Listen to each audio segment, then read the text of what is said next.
Movie की शुरुआत में दिखाया जाता है कि एक औरत सड़क पर चल रही है और वो किसी से फोन पर बहस कर रही होती है।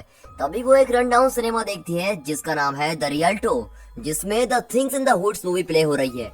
पर वो हैरान है कि उस मूवी में वो खुद है एक इंसान जो मास्क पहनकर सबको मार रहा है और वो उससे बच रही है। तभी वो एक पुलिस वाले और अपने बॉयफ्रेंड से मिलती है। जब वो उस वेल्डर से लड़ाई कर रही होती है तभी वो पुलिस वाला गलती से खुद को शूट कर देता है और वो औरत अपने बॉयफ्रेंड के साथ भाग जाती है और वो किसी लड़के के घर के अंदर जाते हैं। अब वेल्डर भी आ जाता है और वो कुल्हाड़ी से उनके दोस्त को हिट कर देता है और उनका दोस्त वेल्डर को मारने की कोशिश करता है पर वो उसे छुरा घोंप देता है। अब उससे बुरा ये होता है कि जब उसका बॉयफ्रेंड गोली मारता है तो वो उसके दोस्त को लग जाती है। औरत बेसमेंट में वेपन ढूंढने जाती है पर वो देखती है कि पूरे बेसमेंट में मरे हुए लोगों की लाश पड़ी हुई है और उधर ऊपर उसका बॉयफ्रेंड वेल्डर से लड़ाई कर रहा होता है। और जब वेल्डर उसके बॉयफ्रेंड को दीवार पर टांग देता है तभी वो लोहे की बेड़ियों में लिपटी हुई आती है और वेल्डर को मारती है। हालांकि वो कमजोर है पर वो फिर भी अपने दिमाग और ताकत से उस वेल्डर से लड़ती है। एक समय पर वो वेल्डर उन लोहे की बेड़ियों से उसका गला घोटने लगता है पर फिर भी वो बड़ी मुश्किल से बच जाती है। अब जब वो उसको मारने ही वाले होती है कि तभी वेल्डर अपना मास्क हटाता है और बताता है कि वो उसका ही साथी है। वो उसे बताता है कि एक बड़ी सी मकड़ी उसका पीछा कर रही है और तभी उस पर ये मास्क गिरा है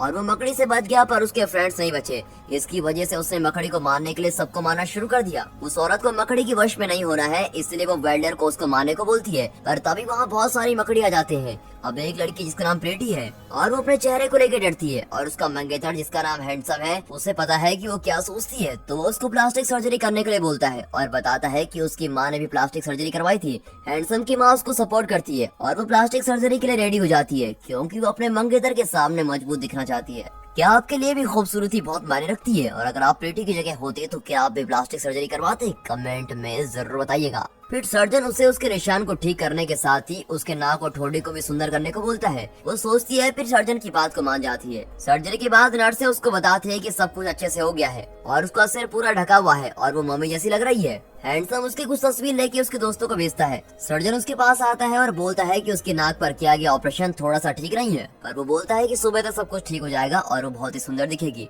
अब उस रात प्रीति फोन करना चाहती है पर नर्सें उसको मना कर देती है तो वो शीशा मांगती है पर उसको शीशा देखने से भी मना किया जाता है। फिर वो रात को उठती है और कमरे से बाहर जाती है और कैसे भी करके रिसेप्शन तक पहुंच जाती है। जब नर्सें वहाँ नहीं होती तो वो अपना मेडिकल रिकॉर्ड कंप्यूटर पर देखती है और डॉक्टर के झूठ को समझ जाती है और वो समझ जाती है कि इसके पीछे हैंडसम की कोई चाल है और वो कंप्यूटर में जानकारी को और अच्छे से देखे इससे पहले लिफ्ट ऊपर आ जाती है जिसका मतलब ये है कि नर्सें वापस आ रही हैं। प्रीति वहाँ से भाग जाती है कि तभी उसे किसी की मदद मांगने की आवाज आती है और वो दरवाजा खोलती है और एक मरीज को बिना हाथ पाँव के देखती है और वो बिल्कुल डर के मारे हॉस्पिटल से भागने लगती है और वो पकड़ी जाती है। अब प्रीति जब उठती है तो वो अपने साइड पर शीशा देखती है और अपने बैंडेजेस को हटाती है और वो अपने बुरे चेहरे को देखकर डर जाती है और शो के एंड में प्रीति अपने साइड पर देखती है तो वो अकेली होती है और हैंडसम वहाँ से जा चुका है। प्रीति इधर उधर देख रही होती है कि तभी उसे एक प्रोजेक्शनिस्ट मिलता है जो एक बीच की उम्र का इंसान है और वो खुद को मौत का फरिश्ता बताता है और उसे बताता है कि ये उसकी मौत की कहानी है और वो रोने लगती है और ये दूसरी कहानी भी खत्म हो जाती है। अब अगला एक प्रीस्ट है जिसका शो एक कैथोलिक बोर्डिंग स्कूल में होता है जहाँ एक लड़का अपनी जान देने वाला है और उसे रोकने के लिए नन छत पर जाके उसको रोकने लगती है पर तभी वो नीचे गिर जाता है और सभी डर जाते हैं। अब रात को नन कुछ लिख रही होती है तभी कुछ अजीब सी आवाजें आती है और वो देखने जाती है पर तभी उसे कुछ अजीब सा फील होता है और वो आवाज उसको डरा देती है। अब वो फादर के साथ बाहर देखने जाती है तो उन्हें चर्च की जमीन पर खून मिलता है। अगले दिन एक लड़की जिसका नाम कंपैशनेट है वो उस लड़के की आत्मा की शांति मांग रही होती है कि तभी उसे उसके स्कूल के दोस्त परेशान करते हैं और कंपैशनेट बदले में उसे उड़ाकर फेंक देती है और अब वो जमीन पे गिरता है तो नन उसकी देखभाल करने के लिए जाती है तो देखती है कि एक बड़ा राक्षस कंपैशनेट के पीछे है। उस रात उस मरे हुए लड़के का भूत नन और प्रीस्ट को बताता है कि कोई है जिसके अंदर राक्षस है और ये सुन के उनके दिमाग में कंपैशनेट आती है। जैसे वो ये खबर सुनते हैं तो फादर कंपैशनेट के अंदर से राक्षस को बाहर निकालने की कोशिश करता है पर उसकी माँ उन्हें रोक देती है जिसके अंदर राक्षस है। अब फादर और नन को एहसास होता है कि कंपैशनेट की माँ है जिसके अंदर राक्षस है पर उन्हें देरी हो जाती है और तब उसकी माँ छुपके से सभी बच्चों को वश में कर लेती है। जब तक फादर और नन बच्चों के पास पहुँचते हैं तो सभी बच्चे अजीब व्यवहार करते हैं और फादर और नन वहाँ से भाग जाते हैं पर बच्चों के अंदर भी राक्षस हैं और वो छुरियों से उन पर हमला कर रहे होते हैं और तभी कंपैशनेट की माँ छत पर जाती है और नन उसे बचाने जाती है पर वो दोनों नीचे गिर जाते हैं और राक्षस उसकी माँ से बाहर आकर नन के शरीर में चला जाता है और फादर अकेले उन बच्चों से लड़ाई कर रहे होते हैं जिनके अंदर राक्षस है। मूवी खत्म होते ही फादर पीछे देखता है और प्रोजेक्शनिस्ट के गुजरने से मर जाता है। अब आगे एक ब्राउन औरत है जो अपने सबसे गहरे डर को मूवी में देखती है। जैसे शो शुरू होता है तो वो अपने दो बेटों के साथ डॉक्टर का इंतजार कर रही है।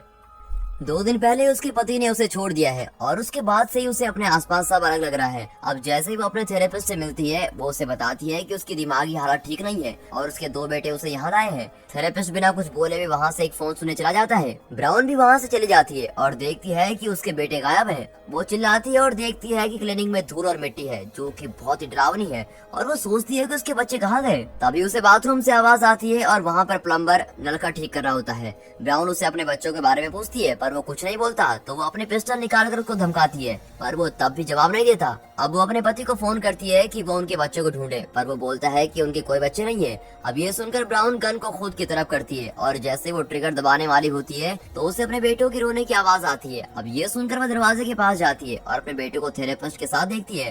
तभी थेरेपिस्ट उसको उठाता है और बताता है कि वो सब कुछ दिमाग में सोच रही है और उसके पास इसका कोई इलाज नहीं है और वो खुद को मारने के अलावा कुछ नहीं कर सकती। ये सुनकर वो थेरेपिस्ट को गोली मार देती है और अपने बेटे को वहाँ से लेके जाती है। मूवी के खत्म होते ही वो अपने पर्स से पिस्टल निकाल कर वही करती है जो थेरेपिस्ट ने बोला है। 5वें सेगमेंट में इस नाइटमेयर सिनेमा के एक लड़का है जिसका नाम प्रोडिजी है। प्रोडिजी एक पियानिस्ट है और उसका शो म्यूजिक बजाने से शुरू होता है। उसके माँ बाप उसे दर्शकों में बैठकर देख रहे हैं और अब शो खत्म होने के बाद वो तीनों घर जा रहे हैं और उन्हें नहीं पता कि उनकी गाड़ी में खूनी है। प्रोडिजी अपने पेरेंट्स को मरते हुए देखता है और प्रोडिजी गाड़ी से भागने की कोशिश करता है, पर वो खूनी उसको मार देता है और अब वो एक हॉस्पिटल में उठता है और देखता है कि उसके इर्द गिर्द मरीज भाग रहे हैं। वो अपनी माँ को देखता है जो मर चुकी है और ये सब एक सपना है जो वो 7 मिनट की कार्डियक अरेस्ट के समय देखता है। अब उसे ये पता है कि उसके पेरेंट्स मर चुके हैं, पर वो फिर से अपने पेरेंट्स को देखता है, पर अब वो ये बात अपने तक ही रखता है। उस रात खूनी प्रोडिजी के कमरे में आता है और जैसे वो उसे मारने वाला होता है तो तभी नर्सें आती है और सोचती है कि वो शायद उसका रिश्तेदार होगा और उसे कल आने को बोलती है। अब आधी रात में प्रोडिजी उठता है और एक लड़की से मिलता है जिसका नाम ब्रेडेड है और वो बताती है कि वो दोनों भूत देख सकते हैं क्योंकि वो दोनों मौत के बहुत करीब है। अगली सुबह प्रोडिजी सपने में देखता है कि उसकी माँ उसको मारना चाहती है, पर तभी ब्रेडेड वहाँ जाती है और उसको उठा देती है। और जब वो अपने वार्ड में आती है तो प्रोडिजी की माँ उसको मारने के लिए वहाँ आती है। अब शाम को खूनी फिर से प्रोडिजी को मारने आता है, पर वो किसी चीज से टकराकर गिर जाता है और प्रोडिजी अपने कमरे से भागता है और देखता है कि नर्स को भी मार दिया गया है। अब वो लाश रखने वाले कमरे में जाता है और वो वहाँ ब्रेडेड की डेड बॉडी के साथ सो जाता है और जैसे ही वो खूनी वहाँ से जाता है तभी वो मरे हुए लोगों के रहने वाले कमरे से बाहर आता है, पर खूनी उसको देख लेता है और उसको मारने लगता है। पर तभी प्रोडिजी को उसकी माँ और ब्रेडेड के विजन आते हैं और वो लकड़ी की रॉड से खूनी को मारता है।